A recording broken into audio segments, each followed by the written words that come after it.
Innovation, disruption, and big issues. This is Business Game Changers with Sarah Westall. Welcome to Business Game Changers. I'm Sarah Westall. Today we are going to have a pretty intense conversation with Robert David Steele. We are going to be talking about Trump's war, his strike on Syria, why the sudden change on his direction on what he campaigned on compared to what he's doing now. Why is that going on? He campaigned to not escalate tensions around the world, and he's done exactly that. So why is that? Robert David Steele has extensive background in the CIA, the military. He's written many books. He also was just recently nominated for the Nobel Peace Prize, which I think is very interesting. Because I don't have time to get to this whole interview, the last 5 minutes, 10 minutes or so, where he introduces himself on how you can get a hold of him, I want to let you know that you can get his books and all his information at robertdavidsteele.com or on my website at sarahwestall.com, and I'll have contact information there as well. So I want to get right into this interview with Robert David Steele. Hi, Robert. Welcome back to the program. Oh, I'm glad to be with you.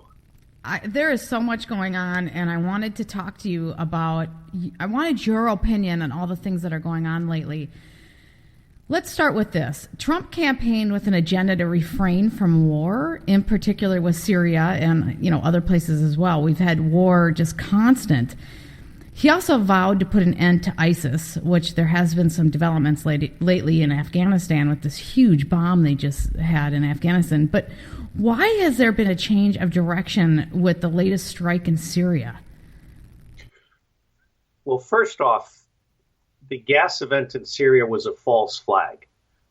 And to his enormous credit, the new CIA director, Mike Pompeo, who was first in his class at West Point, which is a considerable achievement, got it right. He told Trump it was a false flag that should not be responded to. And Trump responded by disinviting Director Pompeo from the decision meeting on the strike. So there are basically three reasons why Trump has shot missiles at Syria, which is absolutely unconstitutional. Never mind that Obama did it a lot. The fact is, under Trump, we were hoping the Constitution would be restored. So fact number one, or possibility number one, is that Trump was always a deep state candidate, and he was kind of the safety in case Hillary Clinton imploded. And he's now showing his true colors. I hope that's not the case. Possibility number two is that Trump is being lied to. And that we now know. I have an inside source on the staff of one of the named individuals. Israel and Saudi Arabia paid for not just this first false flag, but according to Vladimir Putin, multiple additional false flags that will occur between now and 1 June, which is the target date for the neocons in Israel forcing the United States to put 150,000 troops into Syria, which is the beginning of World War III. This is just pure insanity. John McCain, former CIA Director John Brennan, and General Herbert McMaster, the National Security Advisor of the United States of America, have conspired with David Petraeus, former general, disgraced David Petraeus, who works for the Zionist firm KKR in New York City. And they have negotiated directly with Prime Minister Netanyahu in Israel and with the royal family in Saudi Arabia. The false flag attack was paid for by Saudi Arabia and Israel, and it was facilitated and encouraged by the U.S. neoconservatives. They are doing precisely the same thing that General Wesley Clark announced on YouTube that was done for Iraq.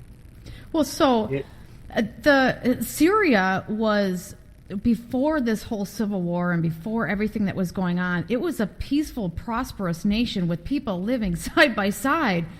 Why do we care about Syria? They didn't seem to be a threat to us. Is it oil? Is it the general? In the Syria case, it's a pipeline, and it's a religious split. Now, let's go back to Libya, which was a peaceful, prosperous nation with plenty of gold, plenty of oil, and plenty of water.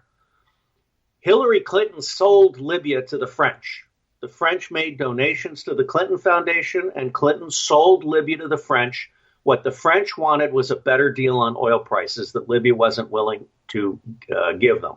So France, with the help of the United States and, of course, the CIA, destroyed Libya because the French wanted a better deal on oil. Now, what people don't realize, we call this true cost economics, is Libya was actually holding back all the refugees from Europe and taking care of them and controlling that flow across the Mediterranean.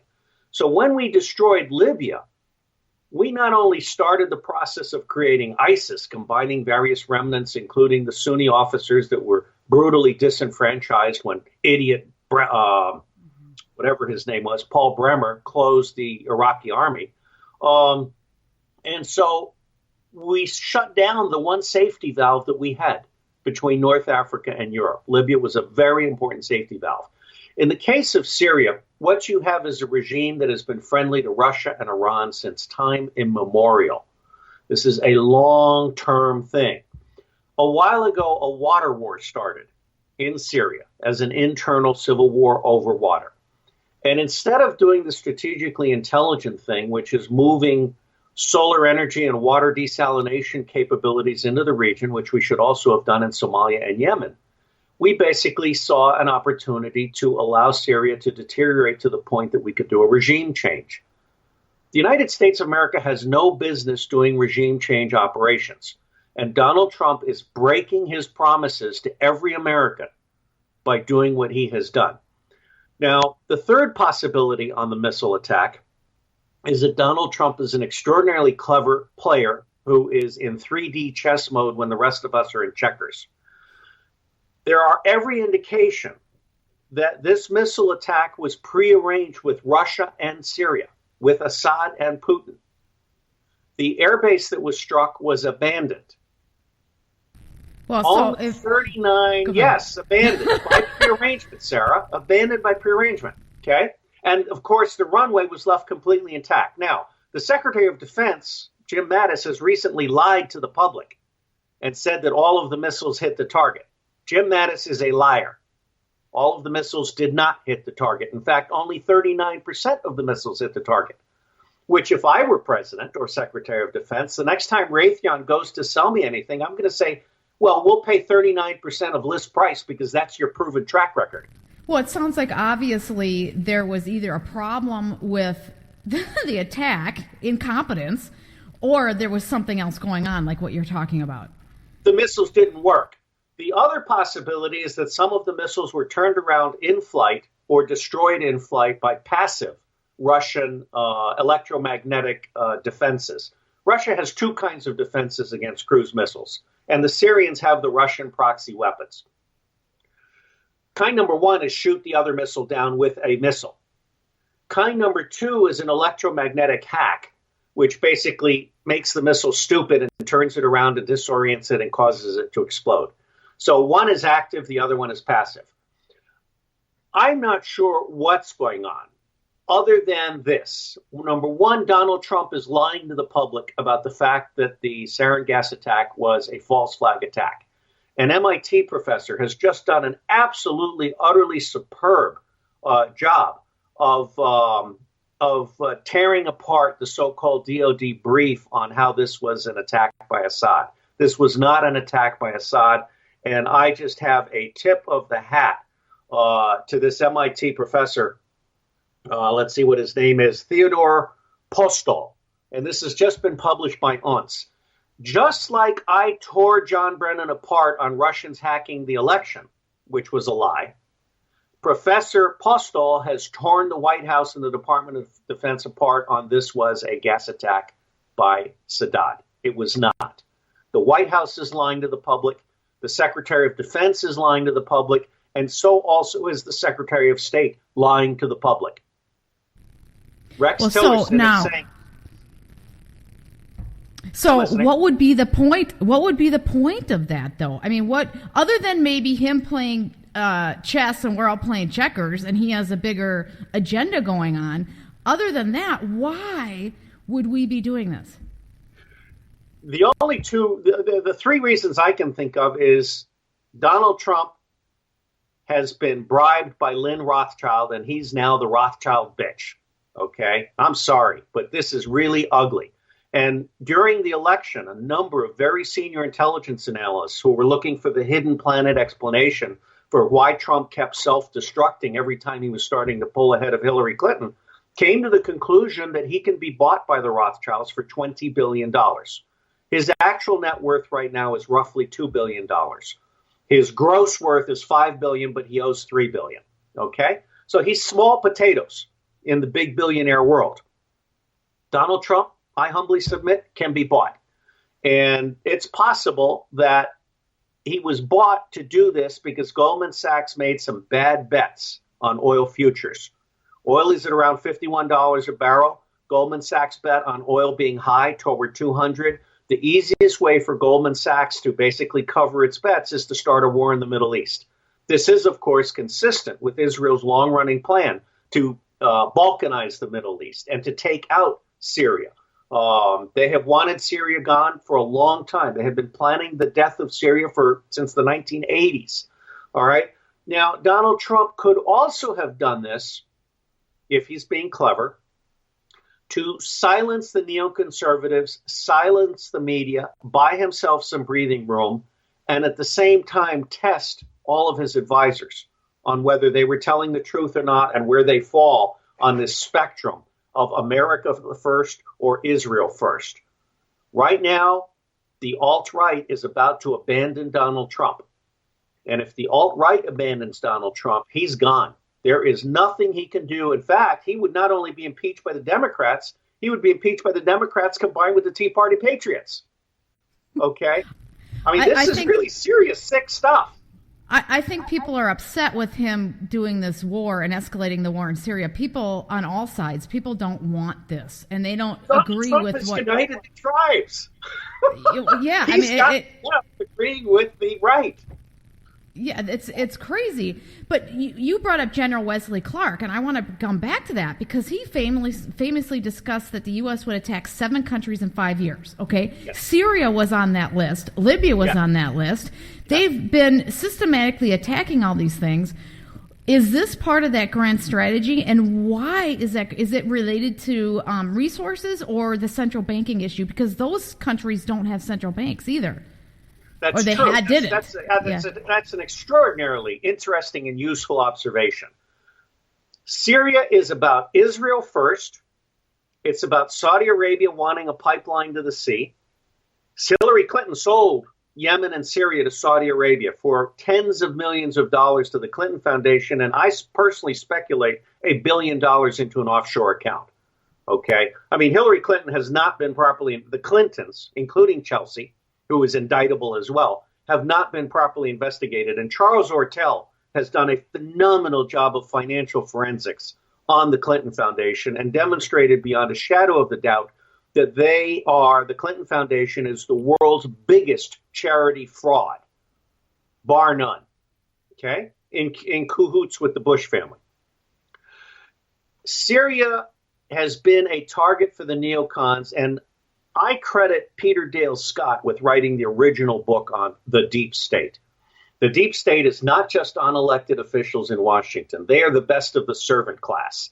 The deep state is the Trilateral Commission, the Rothschilds, the Vatican, and then through them, the main banks in the City of London and Wall Street, which manipulate foreign exchange rates and interest rates with impunity in order to cover their bets. And then down from them, you come to the two-party tyranny in each country. The only honest party in the United Kingdom right now is the United Kingdom Independence Party. The other two parties are basically in cahoots with the banks, just like the Republicans and Democrats are in cahoots with the banks here. I had to run for president to find out that we have 8 accredited parties in the United States. The other 6 are blocked from ballot access: Green, Libertarian, natural law, Reformed, and Socialist. I think I'm missing one. Green, Independence. Oh, Constitution Party, very small party. Okay. So we don't have an honest, functioning democracy in the United States of America. What we have, I think, is a melding of Israeli Zionist interests, not the good people of Israel, not the 9 million American Jews that are irrelevant to any political conversation in America. Our 9 million Jews don't carry enough weight to sway the U.S. government. The power of Israel in the U.S. is based on bribery and blackmail. And Jeffrey Epstein, a Mossad agent, and Ghislaine Maxwell, the daughter of Robert Maxwell, there's a great book about him, Robert Maxwell, Israeli super spy. They're both Mossad agents. For the last 10 years, they have been videotaping American politicians doing bad things to children of both sexes. That's where Lolita Island comes in, and that's where the no-name hotel, some of which may be in the Trump Tower under Epstein's control, comes in. So we have a very, very deep problem right now. And unless Donald Trump climbs out of it in the next week or so, I anticipate a We the People coalition being launched in May, which brings together the libertarians, the Greens, the independents, the Constitution. We're actually going out to Ralph Buchanan, Ron Paul, Dennis Kucinich, Jesse Ventura, Ralph Nader, Virgil Goode, de Blasio and Jill Stein on the left. And we're proposing to them, this is Cynthia McKinney is my partner in this. I love her. She is absolutely a goddess and an honest, decent person. We are together on this. We're co-chairs of the new Political Action Committee. And where we're going with this is we're going to have one capital demand, the Electoral Reform Act of 2017. And our goal is to put 10 people into the House and 2 people into the Senate who refuse to caucus with either of the two parties. We want to create a swing vote that brings integrity back into our Congress. And then we want to run as a coalition. We'll let the people decide who they want, but we're actually pushing. Part of the Electoral Reform Act is every candidate running in 2020 is going to be required to name their cabinet in advance and to provide a balanced budget in advance. And then we will have cabinet level debates and the public will be able to scrutinize the proposed budgets of each candidate. Donald Trump right now looks like switch and bait. It does. It looks like he sold a certain thing to the public. And then when he first came in, though, it was great. And yes, it was. It almost seems like somebody got to him. Yes. That's how it appears, like he's changed. Yes. And option A is that Lynn Rothschild got to him. Now, one of the things most people don't know is that Al Gore sold out for $100 million, and Sidney Blumenthal was in the room when Al Gore sold out. Warren Christopher brought him the offer from Wall Street, $100 million. You roll over and play dead for the theft of the election in Florida, and you'll be rich beyond your dreams. And so it came to pass. The lesson that Blumenthal took from that meeting, which he relayed to Hillary Clinton, is that presidential candidates can be bought for the right price. Now, Donald Trump is way beyond $100 million. I and several other senior intelligence analysts looked at what would it take to buy Donald Trump, and the answer we came up with was $20 billion free and clear, because that allows him to give each of his kids a couple of billion, and it's like game over for him. He can retire. Option number 2 is that Donald Trump is being blackmailed. There are 2 blackmail stories on the market.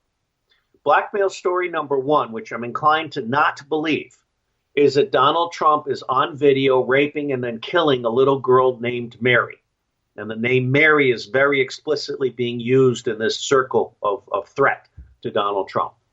The other threat that is running around is that the Israelis have a nuclear device somewhere in the United States, similar to what they probably on a nuclear plant, similar to what they did or may have done with Fukushima, because all of the things that were installed in Fukushima were Israeli. They may be telling Donald Trump he is going to have a nuclear disaster if he doesn't play ball with them.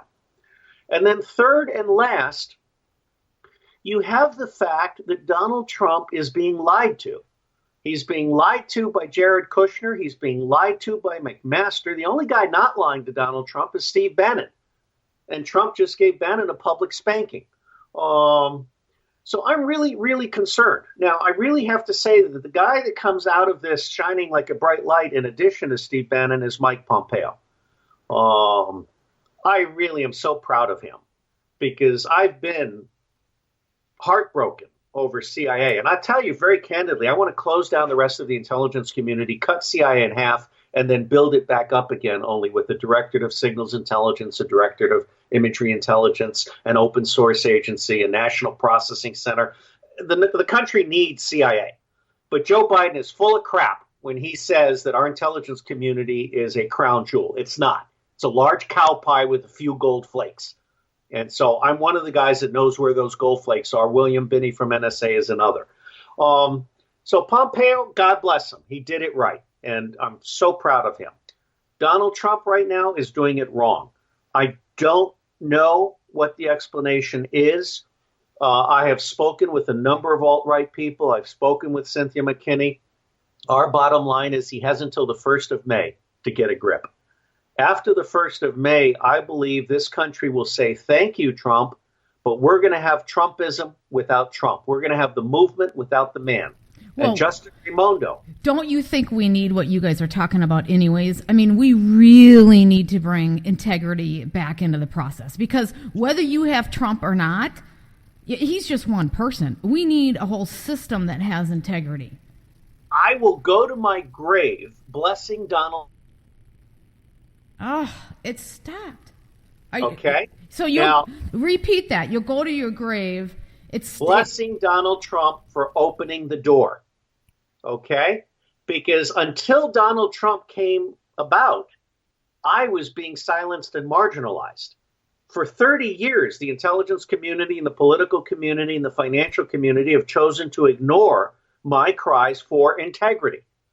And if you look over all of my published works and my latest 2 books, they all say that the only thing missing that's needed to make America great again is integrity.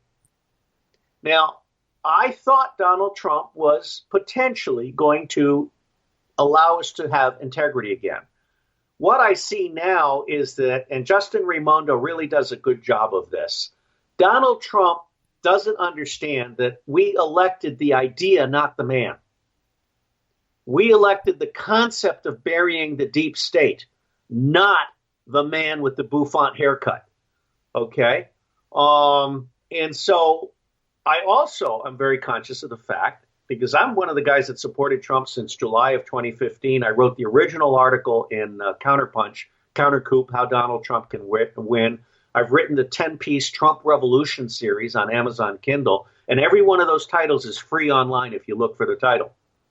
So I'm not plugging books. Okay, I've got too many morons thinking that because I write a lot of books, I'm always plugging them. I don't do that. I do that to share knowledge. Donald Trump hired Reince Priebus in part to settle the Republican Party, because the Republican Party is half of the two-party tyranny that supports the deep state. Reince Priebus is a traitor. We call him Judas Priebus in the alt-right movement. I sent Judas Priebus a 10-page memorandum that was subsequently published at Zero Hedge and also at The Mind Unleashed as Spy's Christmas Message for Donald Trump. And it outlined how Donald Trump could have used his inauguration speech to unrig the system. The first sentence was, the system is rigged, and together, all of us, every American, will unrig the system. Reince Priebus threw that memo in the trash. He did not deliver it, because Reince Priebus is the deep state. Reince Priebus is absolutely committed to keeping Donald Trump from unrigging the deep state at the same time that the 9 or 10 people that Goldman Sachs has working for Donald Trump are committed to keeping him from taxing Wall Street. Mm-hmm. Okay? So Trump is surrounded by traitors. He also made some bad calls in terms of allowing his daughter and Jared Kushner way too much influence. These are well-intentioned people with promise, but they are naive in the one case and way too subject to Zionist influence in the other. I think Jared Kushner should be sent to a nunnery, which is what we in the CIA say. When someone has talents but they can't be trusted with policy, you go put them someplace where they can do good, but they're not influencing policy. Ivanka, I've called her the incarnation of John F. Kennedy Jr. I think she actually has enormous potential as a crossover candidate. Yes, she does. Who can bring together the left and the right. But how stupid do you have to be to think that these photos are real? Okay, they're not real. I mean, I'm not sure they were Photoshopped, but they're not real. Okay, and so. But they had to have known that, right? I mean, Trump is not that, and it's just so ridiculous with so many people being killed in Syria. This seems, as horrible as it was, it really seems like small potatoes. It is small potatoes, and let me point out to you that this brilliant professor from MIT, which has restored my faith in academics, I think he has done a great job. He's demonstrated beyond a shadow of a doubt that this was a ground attack with an improvised device. It was not an air attack by Assad's airplanes. Okay? Now, I have taken on the U.S. intelligence community 3 times in my life. The first time, for your listeners' benefit, was in front of the Aspen Brown Commission, when I was asked to take on the entire U.S. intelligence community in a benchmark exercise on Burundi. I beat the hell out of the entire U.S. intelligence community with 6 phone calls. They knew nothing about Burundi. With 6 phone calls, I pulled in Russian maps, French imagery, Oxford Analytica studies, the top 100 academics in the world identified by LexisNexis, by Dialogue Rank Command, the Institute of Scientific Information, and the top 10 journalists reporting on Burundi from LexisNexis. And I think there was one other thing in there. The bottom line is the U.S. intelligence community is in the business of lying. They're not in the business of doing global coverage and providing decision support on everything. In the case of John Brennan, I've said on Russia Today television that John Brennan accomplished in 90 days what I have failed to do in 30 years. He got the public to understand that the intelligence community cannot be trusted, that the mainstream media is a fake news media, and not quite accomplished, but beginning to bubble up that the two-party tyranny is in fact in the service of the banks, of the 1%, not the 99%. We're on the verge of a revolution here in the United States of America. And I believe that alt-right, if Cynthia McKinney helps me bring in the people of color, and I'm a white Latino, if I can help with other Latinos bring in the Latinos, we can combine the alt-right, the people of color, the Latinos, the Sandinista students with student debt, and the elderly with medical debt. And if Donald Trump will not take our hand, then we will have the movement without the man. Well, can you tell me what the point of World War III would do for us? Yeah, you're smiling, because I don't understand what... It seems like we're marching very quickly towards war. I'm hearing the war drums beat in the mass media. Yes. And it scares the heck out of me because I don't see any benefit to a World War III. Now, do you see that as economic benefit?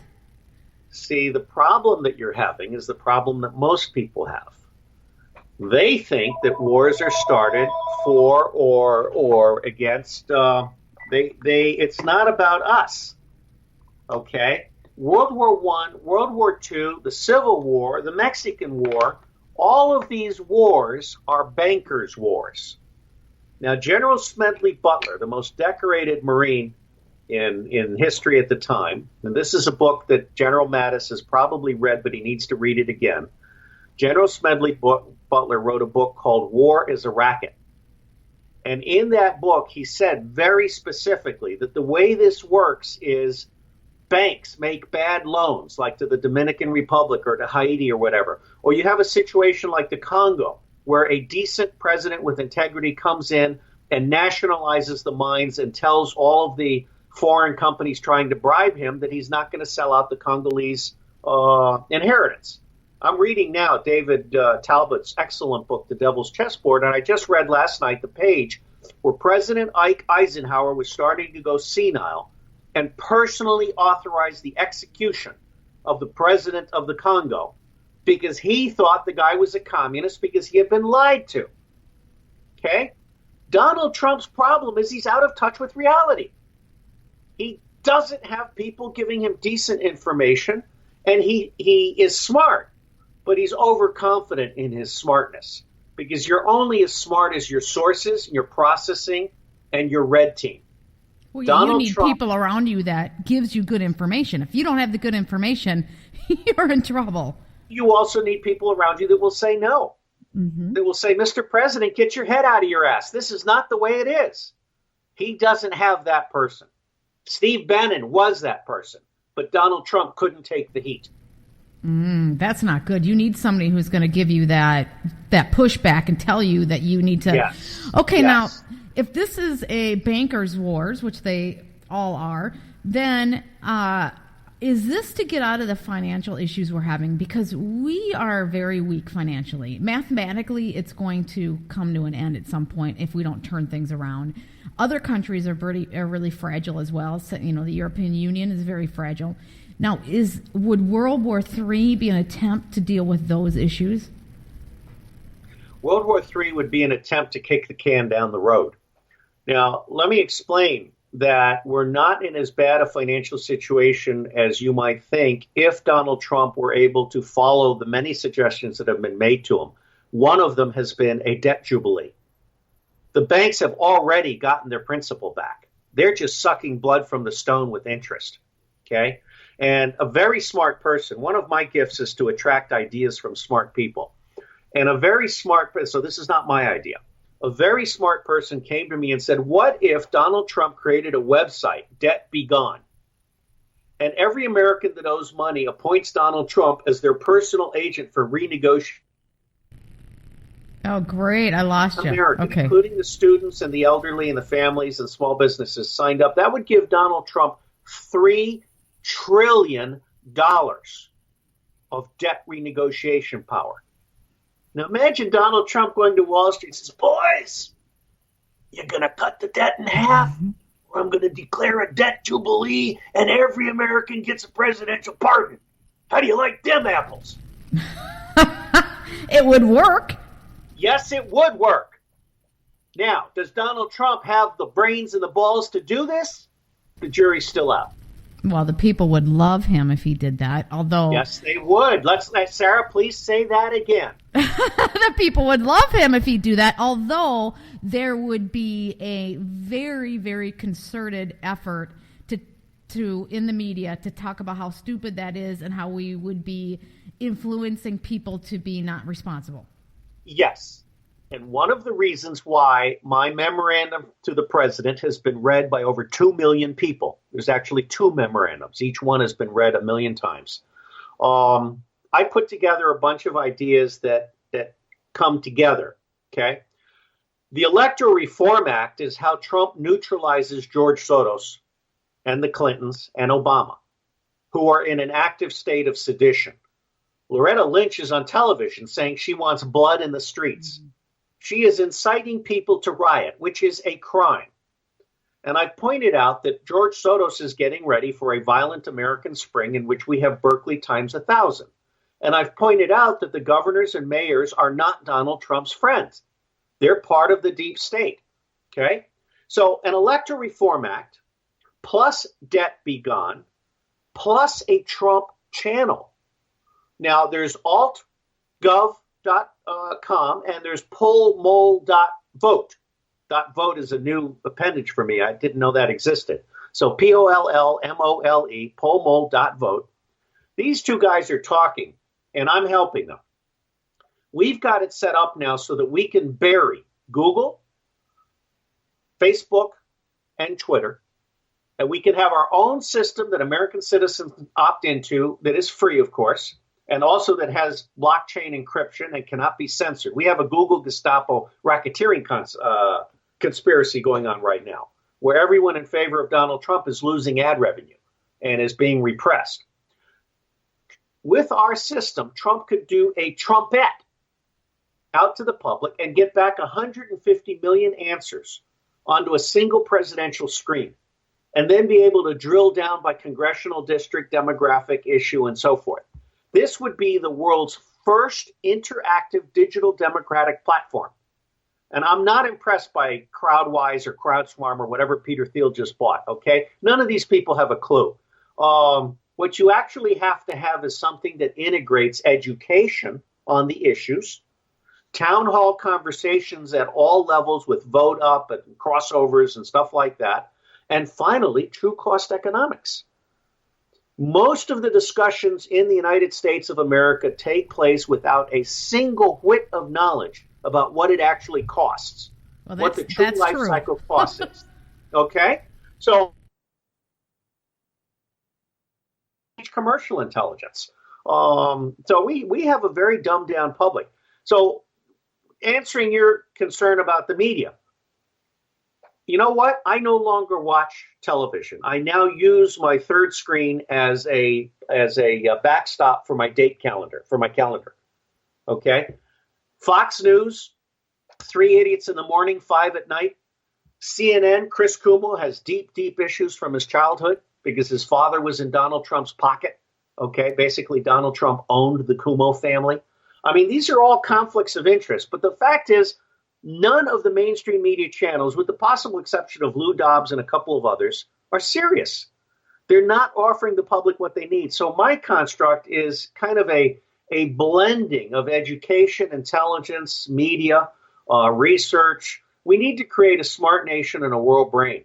And one of the proposals to Donald Trump was that he create an open source agency. I've spent 30 years pioneering an open source agency. I'm about to have a discussion with India about creating a post-Western engineering model, which is open source everything engineering. It costs $25,000 to build a John Deere tractor without John Deere instead of $250,000. So who have you been talking to in other countries? Because I know other countries are listening to you and meeting with you, whereas you're not getting as much traction getting the White House to talk to you. I have to give Russia credit. The Russian International Affairs Council has been listening to me, and I've blogged there.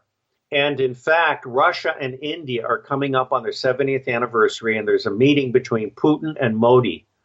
And I have been able to insert this idea because the BRICS, Brazil, Russia, India, China, and South Africa, and they really ought to add Indonesia.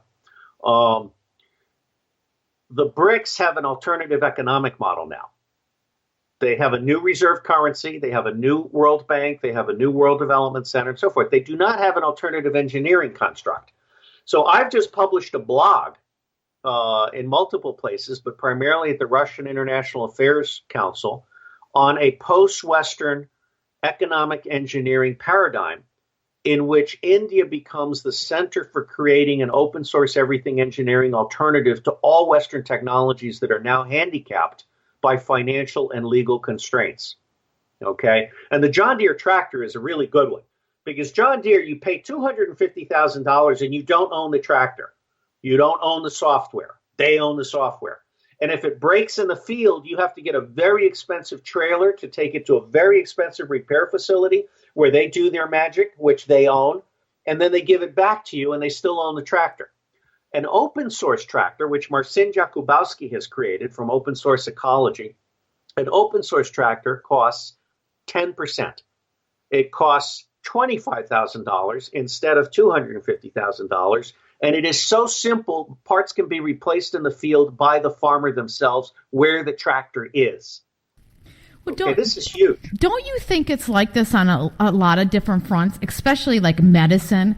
There's a lot of things going on in medicine in different countries that is not happening here. Other countries are farther along in things. Maybe we might be doing some of the initial research, but we can't develop it here. Sarah, the United States of America is inherently dishonest. Okay, there's an excellent book that I reviewed called The Cheating Culture. And Carl Denninger has published a prescription for an actual health reform package that's honest. Donald Trump's healthcare reform, Paul Ryan's healthcare reform, Obama's healthcare reform were all inherently dishonest because they refuse to address the fundamental fact that there's no price list in American healthcare. It's a Las Vegas crapshoot. You pay whatever has been negotiated with your insurance company, the hospital, whatever. So an operation that costs $5,000 in Arkansas can cost $90,000 in Beverly Hills. All right? We have an inherently dishonest health industry, energy industry, education industry, military industry. They're all dishonest. And we are spilling 50% everywhere. Okay, well, how do you get the average citizen to start engaging in this? Because there still is a lot. I mean, there's so much out there, and you just can't get the average person to open up their mind and start engaging in real conversation to make this country better and to get past some of this crap. You have just hit on why I have been trying so hard to get Donald Trump to take our hand. Because Donald Trump is gifted at taking the show on the road. And one of the things that I suggested, which Judas Priebus kept from Trump, is that he announce the Electoral Reform Act and then go on the road, 50 states in 30 days, getting the country to understand. And I realized this when Tom Steyer announced that he had spent $74 million on climate change legislation and got nothing for it. And remember, I ran for president, so I've had some experience here in trying to think through all of this. And of course, I'm a failed political scientist. The reality is that no issue is ever going to get an honest hearing in Washington unless we have electoral reform first. I don't care whether it's gays or guns or God or germs or whatever. No issue in Washington will ever be decided honestly. Even if Trump were honest by himself, the Congress is dishonest to the bone because the Congress passes legislation based on what 40 specific billionaires identified by USA Today tell them they want. Well, how about this? When other countries get so far ahead in medicine and other areas that we start seeing, the regular people start seeing how much farther they're along, how much healthier they are, and that we are being suppressed on things that we really need as a people. Do you think, because I agree with you 100%, we need the reform so we can start having these debates. But if that doesn't happen, which I hope it does, but the alternative is we get to see it through other means when other people are way ahead of us. One of the problems I have with America right now is 47% did not vote at all. And when you get right down to it, I'd say roughly 80% of America is tuned out. They're beaten down. They're focused on other things. They're not paying attention.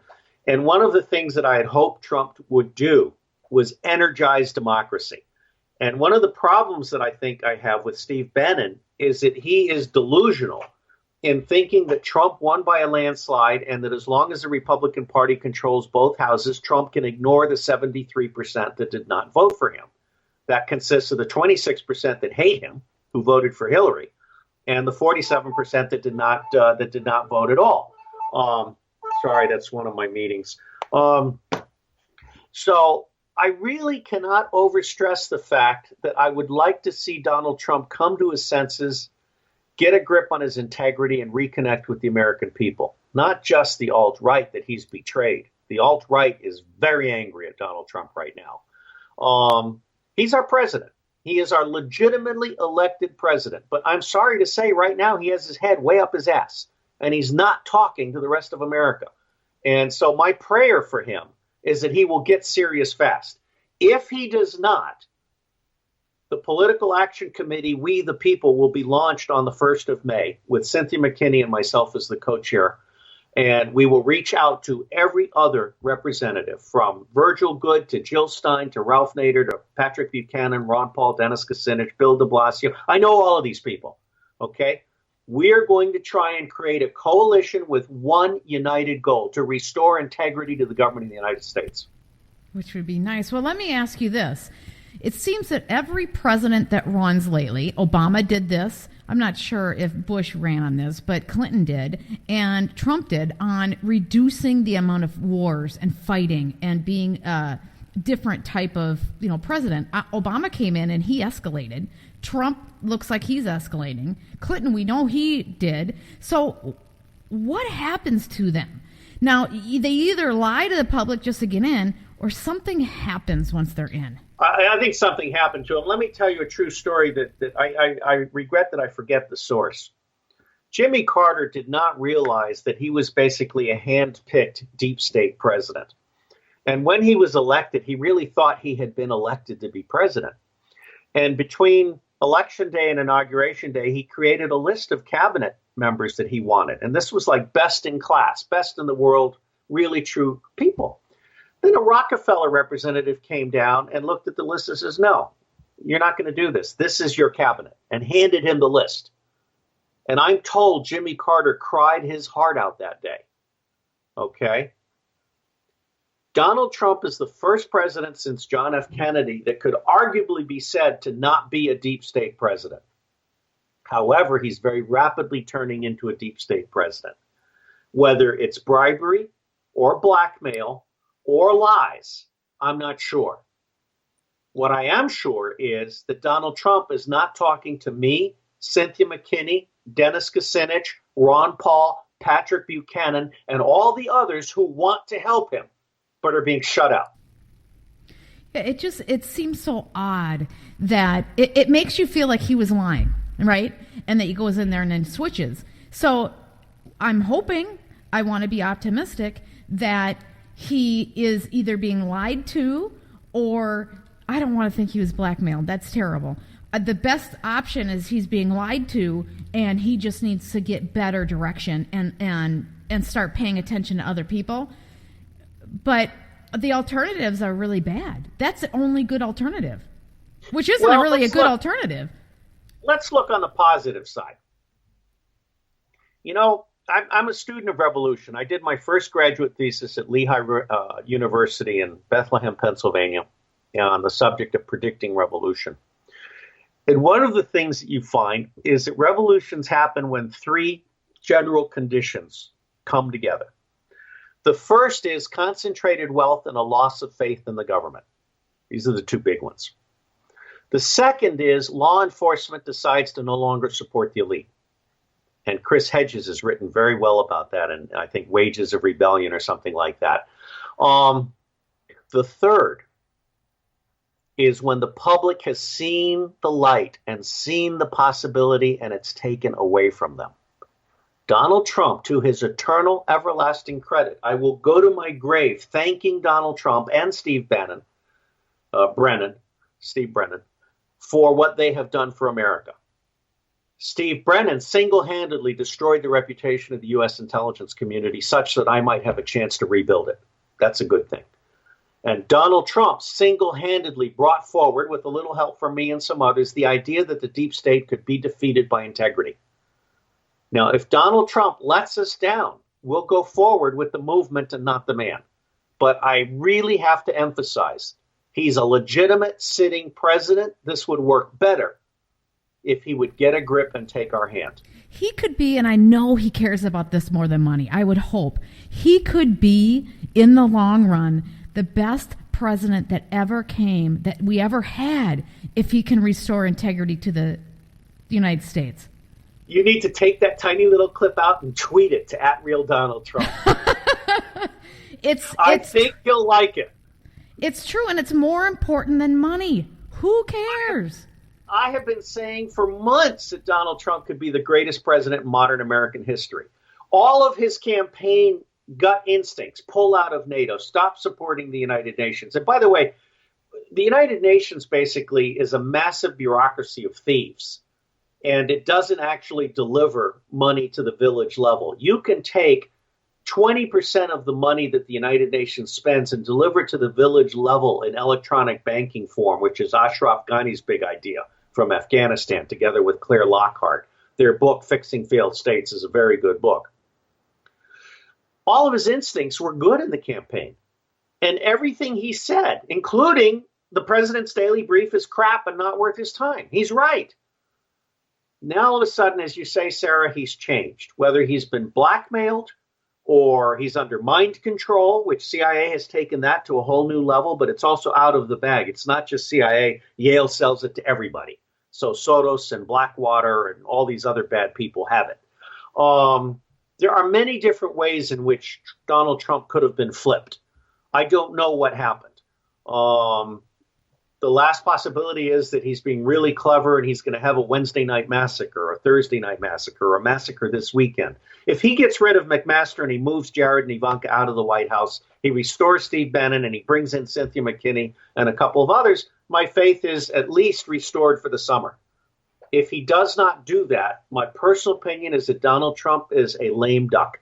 If he puts 150,000 troops into Syria, we start a revolution right away and he's gone. He will be impeached not only by the Democrats, but by everybody else. Nobody wants the war. Nobody wants a war. You're absolutely right. And We've now learned, Obama, fool me once, fool me twice. All right, we're on about our sixth fool. We had George Bush Jr., who was hijacked by Dick Cheney. Excellent book, Vice, Dick Cheney and the Hijacking of the American Presidency. In my review, I itemized 23 impeachable acts that Dick Cheney committed. So you have Dick Cheney and George Bush, then you have Obama, and now you have Trump with Mike Pence, the deep state vice president in waiting. So it's an interesting situation. Bottom line for me is that Trump could go either way. Trump has the power to return to the goodness and the light. He also has the power to go completely dark. And I think it will be clear to all of us by the 1st of May whether Donald Trump is going to come back to the people or sell his soul to the dark state, to the deep state. Well, I did a thing on the number of veterans, number of military folks who have committed suicide. And it's a very dark subject. And the number of veterans who have committed suicide has eclipsed the losses that we've had in Vietnam. And yeah, it's terrible. And it's approaching World War I. And this is using their numbers. We're not yet to World War II. We have some time to get there. It's so bad. We can't go to war. Yeah, it's 22 a day, and that's the numbers I used. Some people think it's 32 a day. I graphed out 22 a day. I graphed out the higher number, and either way, using either number, it's eclipsed the Vietnam losses. And when we have that many casualties, I think that's casualties of war, personally, because they just can't handle what they've seen. It is. But let me make a big important point. The only place in the United States of America where death with dignity is possible is the state of Oregon. I was just down in Florida, and my father, who is 89, looks like something that would be in the last day of a death camp. And Florida does not allow euthanasia because Florida has created this massive industry of sucking the last drop of blood out of elderly people. And so you're not allowed to die in Florida. They try and keep you alive very expensively for as long as possible, even if you're comatose in bed. Okay? A lot of our veterans are killing themselves because our healthcare system is a failure and because they're not allowed to choose death with dignity.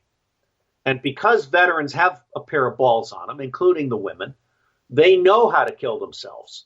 And they take what, for me, is the most honorable route in the face of a failed government.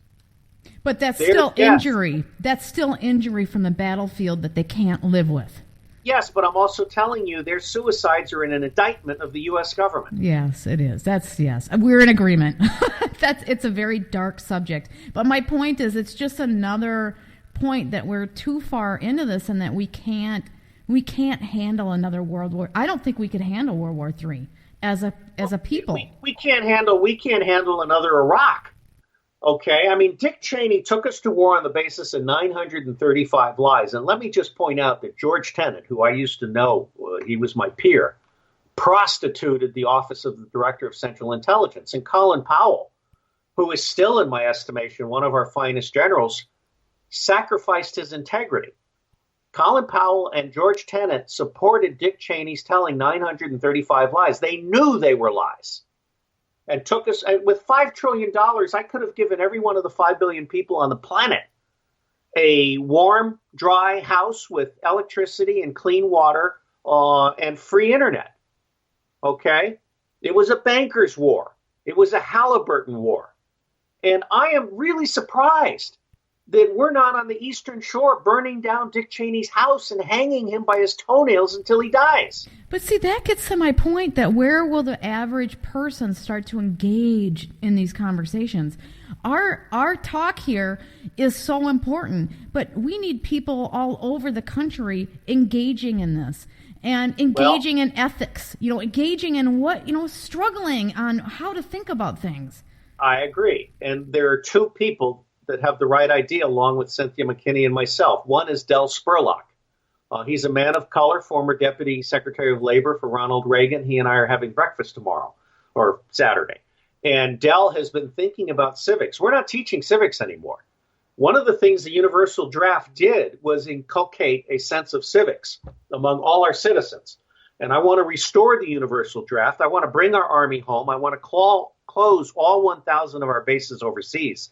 We have 1,000 bases overseas, not for military force projection, but because that's how CIA smuggles gold, guns, drugs, cash, and small children for the elite. Those are lily pads.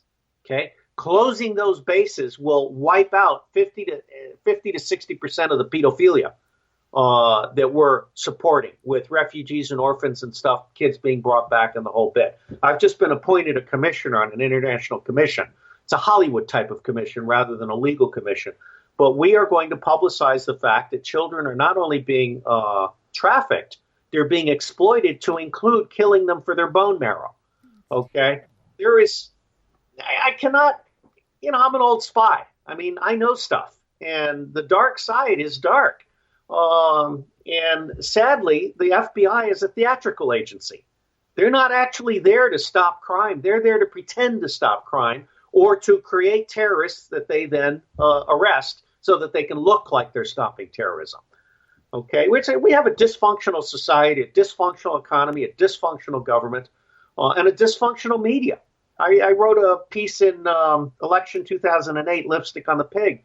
It was called Paradigms of Failure. There are 8 major tribes. 8. I have to count as a Marine. Okay, 8. There are 8 major tribes in the United States. Academic, civil society, including labor unions and religions, commerce, especially small business, government, especially local, law enforcement, media, military, and nonprofit. All 8 of those tribes have completely sacrificed their integrity. There is no one in those 8 tribes that is actually standing up for doing what's right based on the truth. And that's where the intelligence community, in my humble opinion, should be the seed crystal for the truth.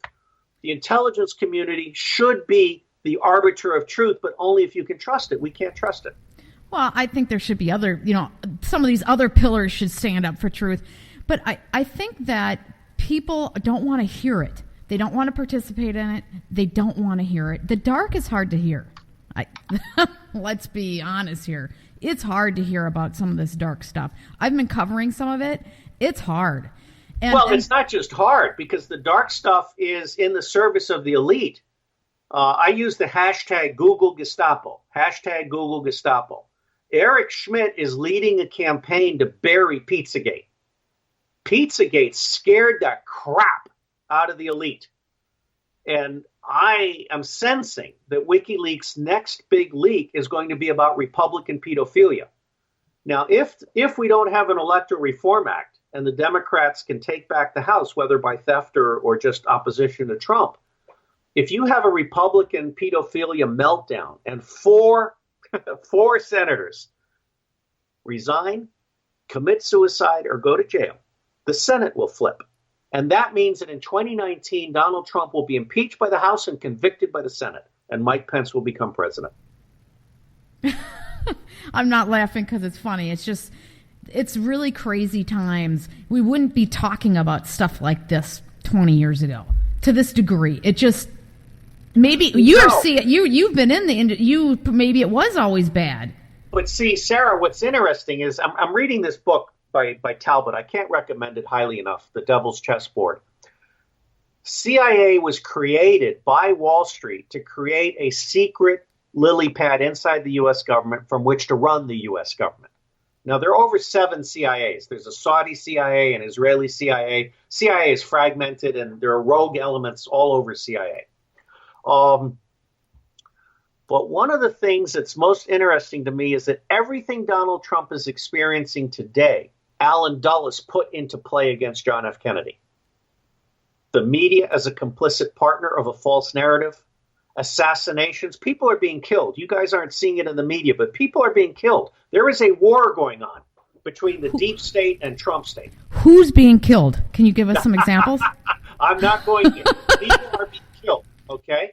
My only regret is that Sotos and Schmidt are not among them. Because I think we have a real problem here.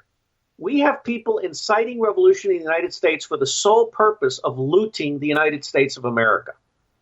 And that's all the time I have today. You can go to sarahwestall.com and hear the full interview there, or you can go to my YouTube channel and remember to subscribe, and also subscribe to my newsletter because that goes out and gives you all the different shows that I've been doing over the past week and just kind of keeps you up to date on what I am doing. I want to let everybody know to have an amazing Easter and hopefully a great time with your family this weekend, and have a great rest of the day.